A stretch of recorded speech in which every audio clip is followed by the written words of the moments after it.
I haven't been hiding anywhere. Oh, why has that done that? Oh, what the fuck? Fuck off.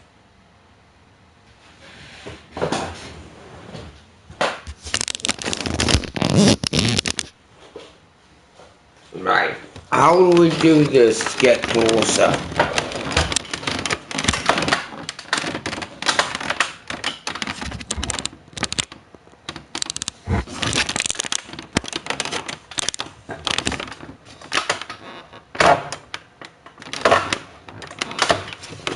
Closer.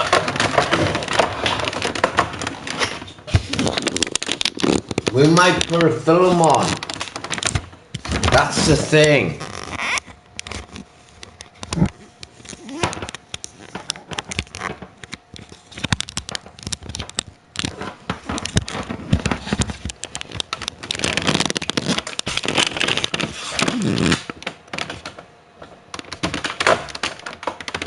Nah, a bit out. Get off, mug.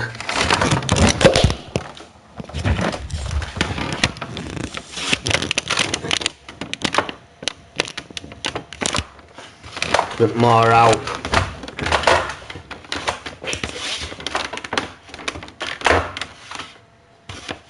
A bit more in.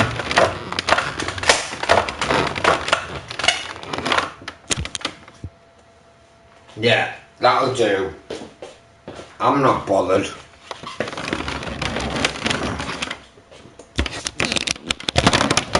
Ah, fuck off.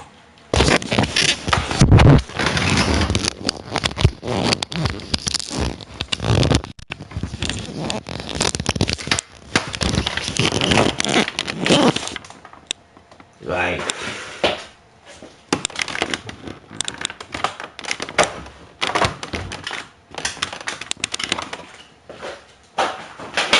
Oh, fuck off. You're getting a movie, aren't you, for now?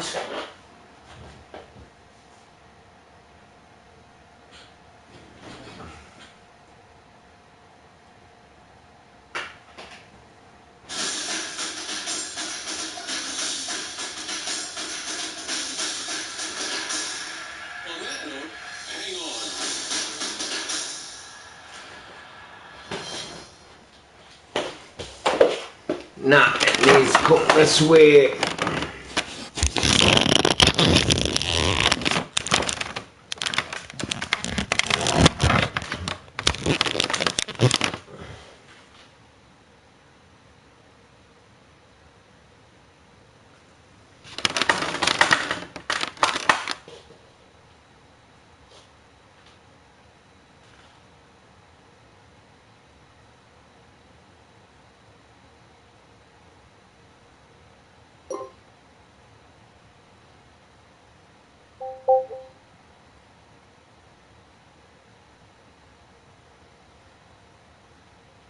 It's the brightness now.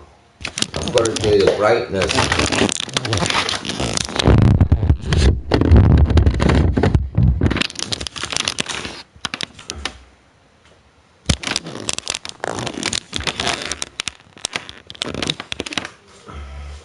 Right, do the brightness. How do I do this? Brightness. Wrong one. Menu.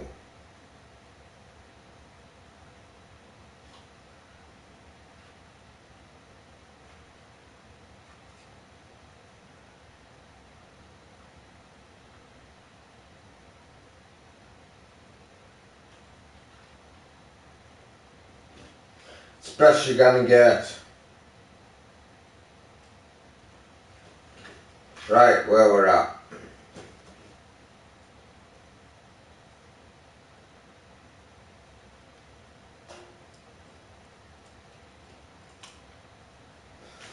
Are you putting on a home movie of you and some little kid?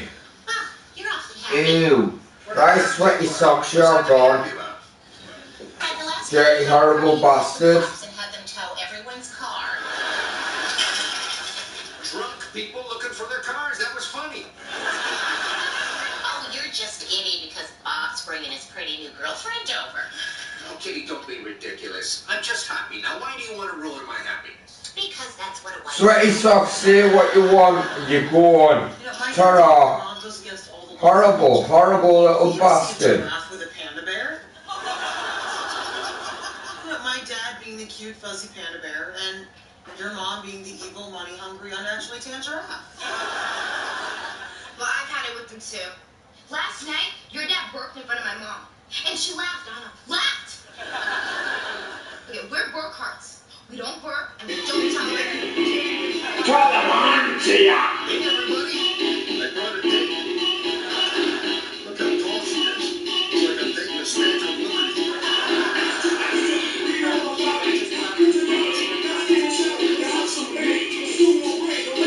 Any breakdancing now at fucking now I'm 48-year-olds.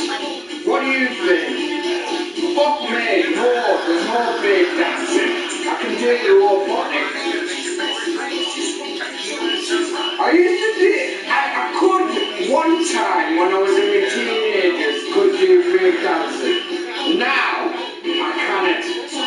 My fucking bones are being fucking worn out. I'll take a drink, Red. Beer's in the garage, Mom. Mrs. Burkhardt? What? That's weird. Golly, I didn't know you were dropping by. Yeah, you did. I told you she was, and you said, oh boy, I'm gonna wear my suit. Well, I'm sorry, Donna. Is there some kind of law against being handsome? Because if there is, and guilty as charged, Mrs. Burkhardt, when did you get here? Take your old body. Is it too much for people dressing up? I used to do I could one time when I was in my teenagers could do breakdancing. Now You're just imagining things. What's she wearing?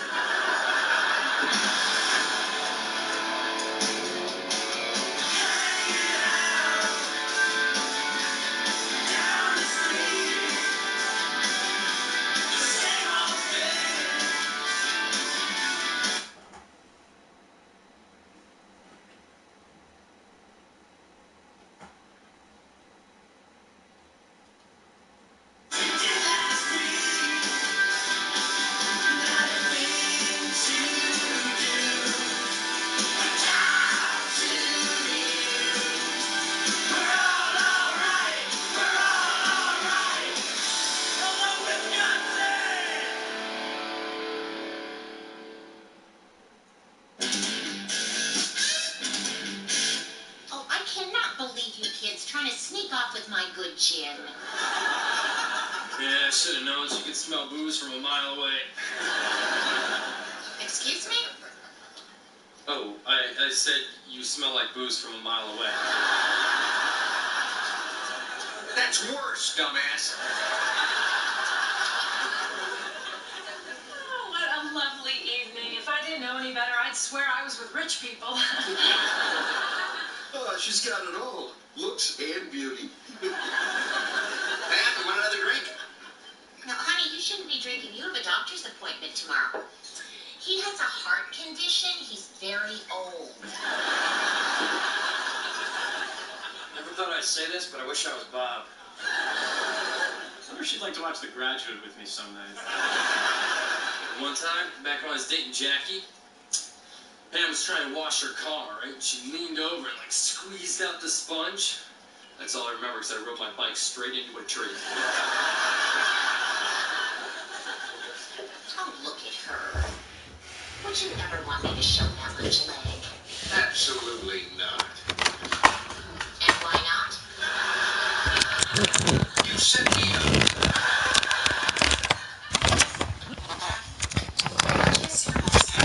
Which means it's already fun. You have to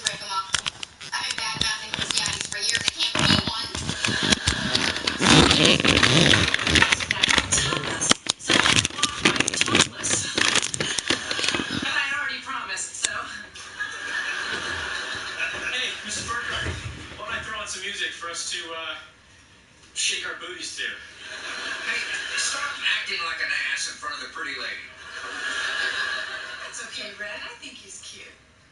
Yeah, well, he is my son, you know.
I'm Danny Dyer, and this is the Real Football Factory.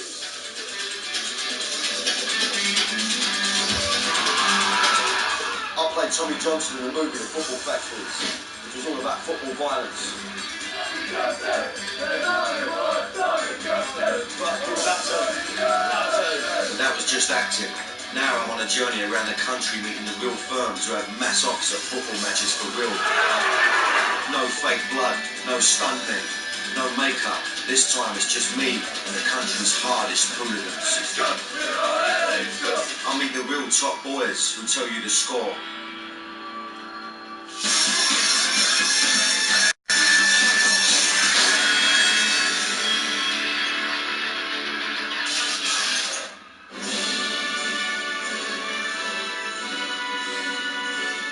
England.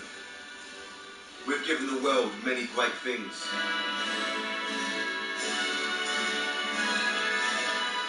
But one of our most famous exports is not something we can be proud of.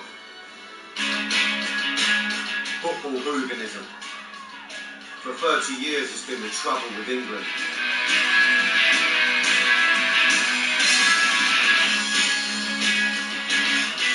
No one likes England because we're the most free nation. We didn't give a fuck anyway. We exported football violence. It was like rampaging around Europe. It was like Vikings.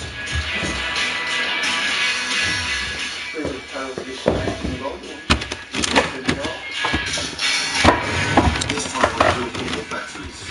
I'm looking at the violence that's followed the English national team. Now, why we became the #1 exporter of football violence. So if it's disgrace to England, I think that's We'll discover how that reputation has meant even though we've often sinned, we've also been sinned against. And I'm going to be in Germany, host nation of the World Cup, to find out what might happen this summer.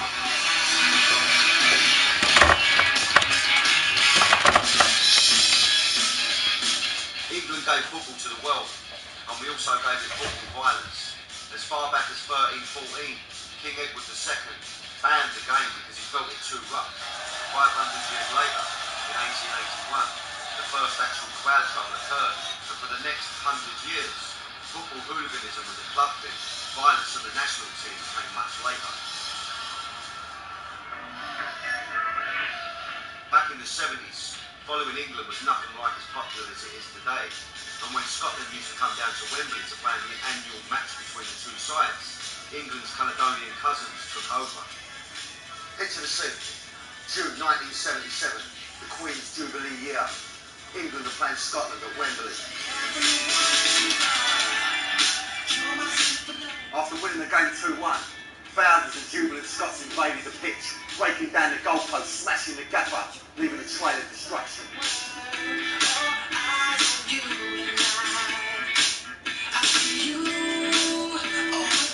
One of the Scots was Rod Stewart.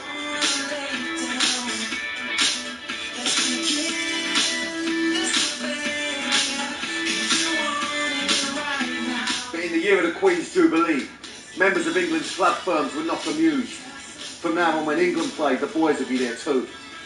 Thanks to our oldest enemy, the trouble with England was about to begin.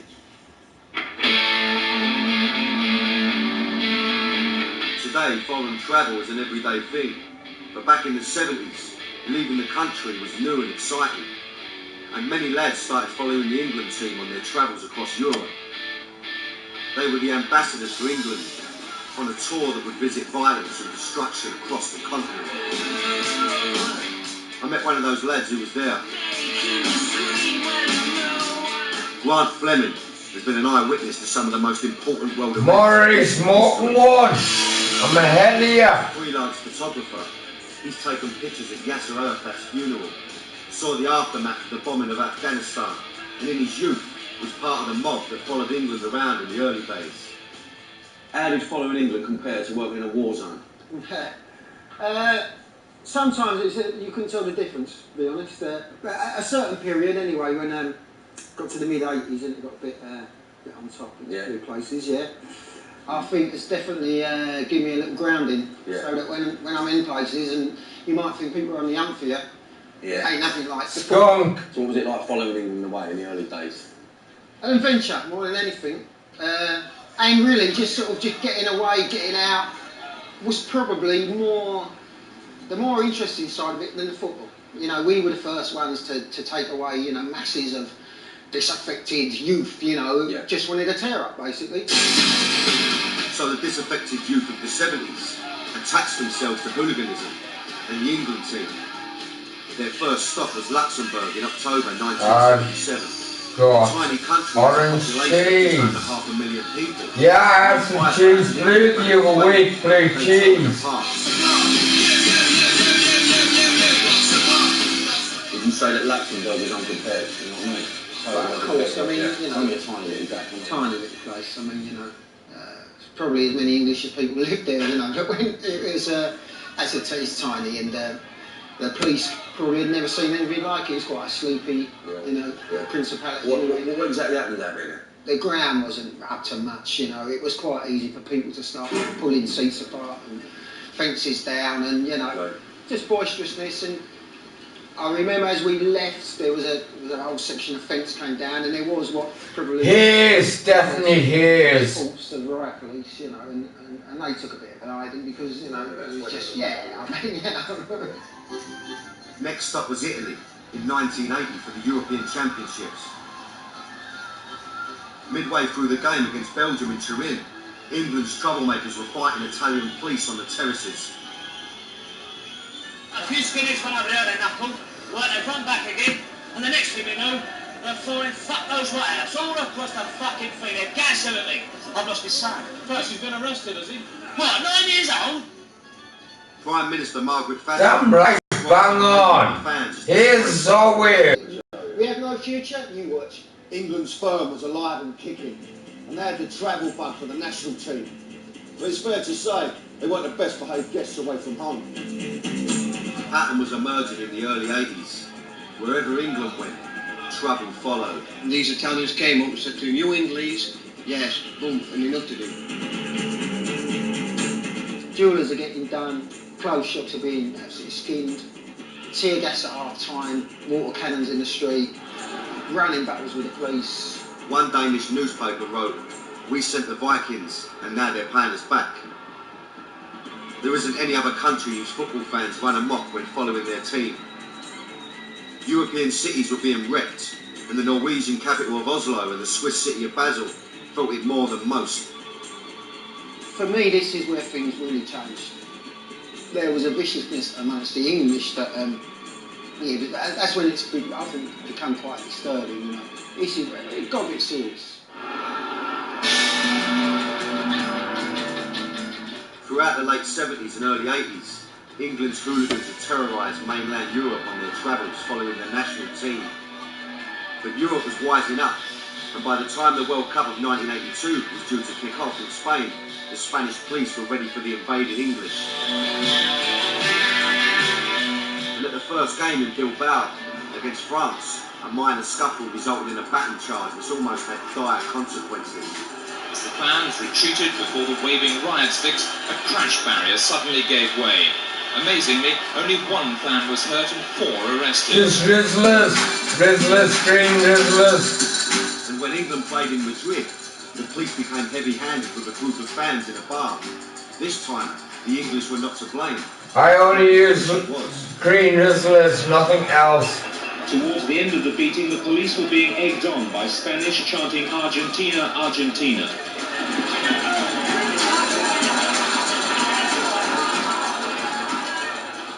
In the 6 years since England had first caused trouble, they kicked off in Copenhagen, Turin, Basel and Oslo, to name but a few. But in Luxembourg in 1983, England returned to the scene of the original crime of 1977. This time, Luxembourg thought it was prepared for the invasion of 2,000 English fans. With 500 police officers on duty and 150 soldiers, they knew what to expect. It was hard to believe that this was a soccer match. Hundreds of soldiers arrived to back up the police, and at one stage they seemed to outnumber the fans. They fought with police before and after the game. One eyewitness described it as a madhouse. As the English fans surged out of the ground, they smashed everything in their way. Police were attacked, as were the shops. Windows were smashed as jewellers and designer clothes shops were targeted. Over 50 English fans were nicked. 13 of them got 4-month prison sentences. And Luxembourg vowed never to host England ever again. As the trouble with England increased, so did the column images in the newspapers. Adventure split too quick. Get yourself on silver. The English hooligan abroad always provided good copy for the British press. A lot of the times it's our press. It was our press creating this kind of monster that was exported. A journalist's job is not always to tell the truth, it's to sell newspapers. And that story of sensationalism, it sells. And if no real trouble was kicking off, the tabloids would make sure they got their hooligan story. If you're a news reporter, you're going to be going looking for that trouble. In fact, you're almost on the verge of sparking it off. You want there to be trouble, because otherwise you haven't got a story. There'd be money changing hands, there'd be drinks being bought, there would be encouragement, and this has always been the way. But who exactly are England's hooligans? The press were convinced that England's firm were as organised as the club ones. Paul Scarrett, the self-proclaimed hooligan leader, being deported from Italy after being arrested at Rome's railway station, where he'd been found wandering around carrying a half-empty bottle of wine. The reality was that unlike football's club firms, who are made up of the same faces, the identity of England's firm was harder to pin down. There is no organisation. You go and don't do your own thing. You meet up with people and you take it minute by minute, day by day. You know, you just do what you feel at the time. Jason Mariner, a convicted Chelsea hooligan who did 4 years bird, ran with the England firm from 1987. You might hear, you know, Chelsea might be 60-handed over there, or you might hear, you know, Man United's got 40 over here, and, you know, Stoke's got 30, or Leeds have got 30, you know what I mean, whoever's got whoever. and you bump into them, you end up meeting someone because you're like-minded people, you end up getting on well with them. England's firm has been a disparate one, and a large amount of those numbers come from lesser clubs who never have the chance of a big away day. We've always had the little teams as well, you know, like even your Stokes and your Burnleys and your Rochdales and your Stockports and what have you, because they weren't good enough to be playing in Europe at the time. So I mean, it was that was your avenue to go away with. The next best thing to your club was your country. In 1985, following the England became the only thing. After the Heysel Stadium disaster, UEFA imposed a 5-year ban on all English sides competing in Europe. But despite the appalling record of the fans following England, in the preceding 8 years, the ban did not extend to the national team. Although English clubs were banned from playing abroad, the national team wasn't. So England offered the chance for English fans to watch football overseas. Gary Boatsy Clark is a former England hooligan who is currently on a 10-year banning order. He first got a taste for trouble abroad with his club firm, the Forest Executive Crew. But in 1987, when Forest banned from Europe, he began going away with England. A veteran of numerous campaigns abroad, Boatsy's got more stamps in his passport than Michael Palin and has been there, seen it and done it. What's Yugoslavia in the Euro Championship? Oh, sorry, gonna start streaming in there. We got to Burgos, somebody got stabbed. So look out for me. Yeah, will do, mate. We went to Dubrovnik and getting put in hospital there. Sorry, I was watching the programme. I was getting fixed with the hooliganism. Today, Boatsy's back in Dusseldorf, Germany, the scene of one of England's worst crimes. In 1988, the European Championships were held in Germany. After 3 relatively trouble-free years of hooliganism abroad since the Heysel disaster, England travelled in huge numbers to the tournament. So Dusseldorf, 88, yeah. Can you tell me a bit about the atmosphere, what was going through your mind? Well, yeah, everyone's, I can remember, it was I've landed for months. Yeah, I'm pretty fucking mashed up, man. I'm just watching the programme, man. And you're chatting to us, it's like I'm chilling out, man. I'm going to make another one. Give us 2 minutes, I'm going to turn this fire off. How much did this have to do with the fact that, you know, those English clubs weren't allowed to travel abroad? Oh shit, I'm falling over, I'm fucking well gone. It was like when I first started going, there weren't that many. Oh shit. 400 or 500. Right, I'm going to make another one. During the 88 was a real kick-off, that's when everyone started going. I've even got a fucking scene now. It's probably the best mob I've ever seen in England. Everyone. There you go. Everyone. It was one awesome firm. The trouble began when a large group of English fans lay in wait for Dutch supporters at Dusseldorf's main railway station. At first, the police had the situation under control, when then hundreds of German fans attacked the English with bottles, bricks and tear gas. The English retaliated and were running battles in the streets around the station. There it is, I think. The two sets of fans repeatedly charged at each other. Now, with the police heavily outnumbered, at one point they thought the best tactic was to let them get on with it. At the moment, the police here seem content to let the running battles continue. So far, there have been arrests of German, Dutch and British fans. The centre of Dusseldorf was under siege for 24 hours as 2,500 German police were called in to tackle the fans. After hours of running battles, the police finally restored order and got everything under control. Done nothing. We are full of blood. But the next day it all started again, as more English, Dutch and German fans were in the city. No sooner had hangovers subsided, broken glass been swept away, than the English fans were at it again. We got here, part of the train station, and there was just boys everywhere, England lads, different firms. Must have been like 400 or 500 lads all on this road. But the riot police were obviously, the riot vans were all around here, and they sort of kept an eye on us. Once we got towards the town, they blocked the road off, and we could see a mob of Dutch at the end of this road. So England tried to get out, then the riot police battened charged us back. And that happened for a good hour. It was like running sort of battles with the police and everything for about an hour, yeah. Fighting continued before and after the game. Again, the English fought with the police, and this was the worst 24 hours of football violence that England had ever been involved with. More young Englishmen facing a night in the cells, and the end of one of the sorriest 24 hours in the history of English football. The damage around the station is widespread. The damage to English football incalculable. There will almost certainly be calls for the England team to be removed from the championships. Once again, it seemed that England's best cause story. Alright now. Haha. Are you alright, mate? Don't know what you're saying, but yeah, you're fucking solid, man. You're solid, same as me. Fucking solid. I'm stoned. And what are we supposed to do? And a bit drunk. But despite the opinions of both the German police and I'm going to be stoned tomorrow. The media and the government once again condemned them. It is hard to find words. Some people call them animals. I would say that I think that's almost too kind to them. I know of no animals who would behave in this manner. We're always going to be made a scapegoat, so that's it. I'm just watching programmes, man. Everyone hates it. I don't like the way that all England fans are tarred as troublemakers. I don't like the way that the press always takes the side of the opposition. And I think there is almost a concerted attempt to demonise England fans and paint us as the bad guys. When the little firms you get of Turks and the little firms you get of Greeks and Italians, they're just as nasty as our boys, sometimes even worse. So it seems there was more to the England hooligan problem than I'd first thought. It wasn't simply a case of the English always being to blame.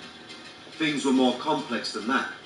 The media, foreign police and other countries' firms were also part of the problem. We were exclusively English. We may have started it, but other countries soon caught the bug and developed their own hooligan problems that began to take on the English. England's reputation had made them a target. When English fans travel abroad, they're stereotypically seen as violent, and that has the tendency to create two things. The first is an aggressive and indiscriminate police response, in the sense that they just assume that all England fans are violent. And secondly, you get a lot of media hype around the presence of England and a lot of scare stories in the local paper that have a tendency to bring out local hooligans or local youths who are seeking to somehow defend their patch or to test their mettle against the English. By 1990, travelling abroad with England must have been a very interesting proposition. When England travelled to the 1990 World Cup in Italy, everybody feared the worst. The press predicted a bloodbath. The organisers were so concerned, England were banished to the island of Sardinia, where they would be policed by 7,000 Carabinieri, Italy's no-nonsense military police force. Back then I was only 13, and I was more concerned with getting me out. I think the problem's going to be next year with the World Cup in Russia. He had first-hand experience of the England hooligan circus. In essence, there was this massive expectation because of the Euro. Fans were violent. And what happened was that when we arrived there, they began to treat us as if we were all violent, and we started to get... You know what I mean? We had violence with the Russians in Euro. So there's going to be violence. It's payback. It's got to be payback. You know what I mean? You fucking attacked us for no reason in Spain or France. By the time England came what the fuck? Let's give it back. And as the English made their way to the game, the blue touch paper was lit when the police fired tear gas into the fans. And once again, it all kicked off. Really, that kind of brought it home how the expectation that disorder is going to happen actually leads to sets of practices that make sure that it does on the day. It was a vicious cycle. England fans, aggressive policing, violence. Part of the reason is that your typical Anglo-Saxon male is no shrinking violet. There is something about England fans that is peculiar, and that is that England fans are a group that will stand up when confronted. And if you're starting to talk about England fans as a group of people in terms of that mentality, how many England fans will stand up and be counted when it matters, then a massive contingent. It has been then, and it remains so now. And if it wasn't the police, it was the opposition fans willing to take them on. When England travelled to Turin for the semi-finals, Italians were the ones looking to have a go at the English.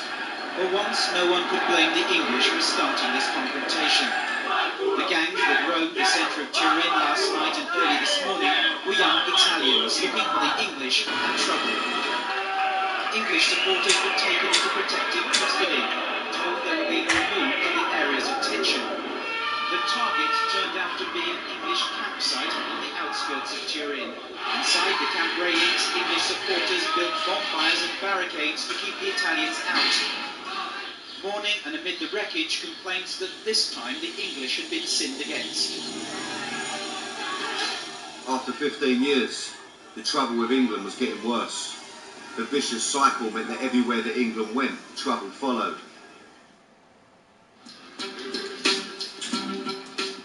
By the 1990s, England's hooligans were the world's most notorious on their travels. And this had brought out opposition in the form of local police and local youths, who some argue were the instigators of the trouble. Well, it's the English most of the time, it's the foreigners. They want to pop at the English. And if you take the foreigners, it's the old bill. And the English just have a pop back. And then the English get the blame. Gilly Shaw is an ex-English hooligan banned from following England. In his day, he saw other countries' firms try and take England on, and he wasn't impressed. Judge are fuck all. They judge you nothing. All they do is chuck bricks and run. He doesn't rate the Italians. Who you got winning the World Cup? Nobody yet. Nobody. They are a load of bollocks. But there'll be riots because in Russia after Euro the last Euro there'll be riots. The Poles are crackpots. In October 1993, Gilly travelled with one of the largest firms of English hooligans ever assembled for a World Cup qualifier against Holland in Rotterdam. He went off in the square in Rotterdam. I'll never forget it. I think this is the ultimate riot everybody's been waiting for against Russia. I know a pompy lad just standing there. It was going off. All these Dutch come running at us. The chains and everything. He just opened his jacket. He was fucking carrying you fucking shitheads. He just pulled out a chopper. I was just like, fuck you hell. What's this all about? Once again, the vicious cycle occurred as English troublemakers met overzealous. Do you watch boxing? Yes, I love boxing. About a ticket was kept in a pen and bussed out to an army barracks, from where they were deported from the country. When we got to the ground, there was a pen, and there was all charging at the pen. Like the old bill was backing the pen. We was having it off with the Dutch outside the ground with the police, and there was people getting stabbed and everything. It was major. There's no disputing the fact that it was the great English fighting spirit that had a hand in conquering fascism 60 years ago. Yet it's also a fact that an element of England's troublemakers display right-wing sympathies and are racist. Well, there's a period of time from the mid-80s where it really purely became about a sort of more nationalistic right-wing attitude that prevailed really with the travelling support. And it ended up being quite depressing, you know, to the point that you wouldn't really want to travel and be near it. Well, why, you know? England fans have been responsible for singing racist and provocative songs. One favourite is No Surrender to Neither, because I didn't know there was a fight between them. England travelled to Dublin for a friendly match against the Republic of Ireland, where the atmosphere was far from amicable. All the English regimes, you know, things like No Surrender to the Probably Parker. Gosh, started singing like heavy Republican songs, and the English weren't having it, you know. I mean, the English went 1-0 down. I'll see when it happens. The English were right next to the good Irish. I don't go with predictions. I'll wait to the fight. Would gang people. Tense atmosphere inside Lansdowne Road spilled out onto the streets.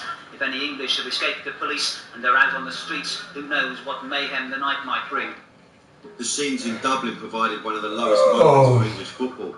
Just 1 year before it was due to host the European Championships in 1996.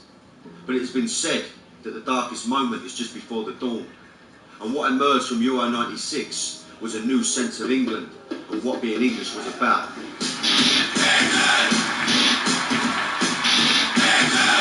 that up. But when the inevitable happened, I'm going to bed, I'm fucked. Some fans who've been drowning their sorrows with beer and song proved it wasn't just the football that had come home, so had trouble.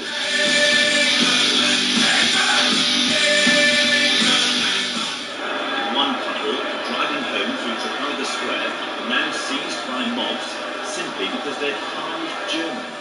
But despite this trouble, the football feel-good factor that emerged after this tournament meant that following England became more accessible. Euro 96 made football a lot more popular, made England a lot more popular, and I think France 98 was the first major tournament after that, and we saw this growth and change in the nature of England's support. The World Cup in France 98 saw the largest amount of fans ever to follow England away, but the hooligan element was there just for trouble. And the day before England's first game, they grabbed the headlines after attacking Tunisian fans and engaging in a full-scale riot. Locals fought back, and the aggro carried on into the small hours.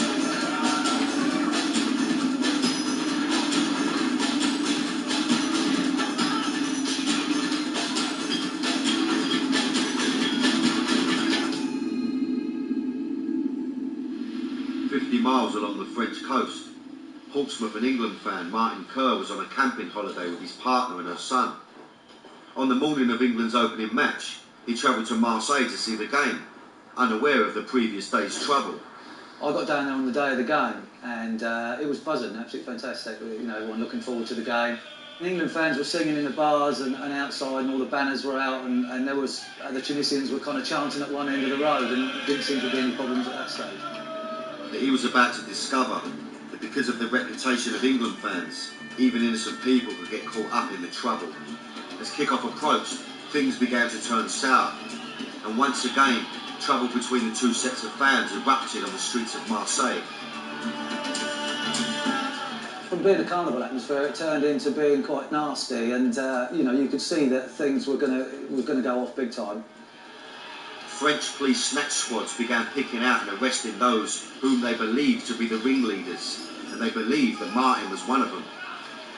I made a run to get to safety when I was grabbed from behind. I felt a knee in my back, and someone put their foot on the back of my head, and there was a few kind of kicks into the side. And then the next minute, I felt my hands being pulled from, because I was face down at the time, behind my back, and the handcuffs were put on. And that's the first time I thought it was the police, because before that I thought it was you know, Tunisians, and they were just kind of giving me a kicking. Martin, a man with no previous convictions for football violence, was sentenced to 3 months jail in France's infamous Chateau d'If prison.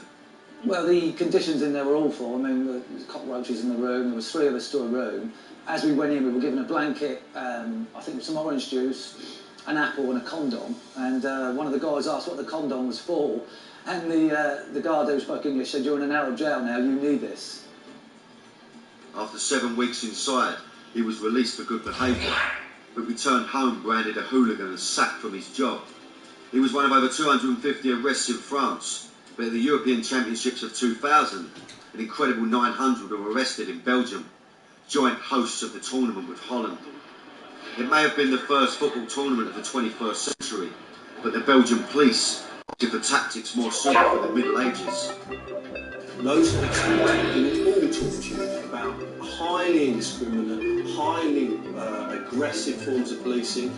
Well, the Alpo was the most heavy-handed I've ever seen out in Belgium. There was just literally everybody and everybody. A group of England fans who were herded pushed into a pub. They got us in this pub. This kid come up with an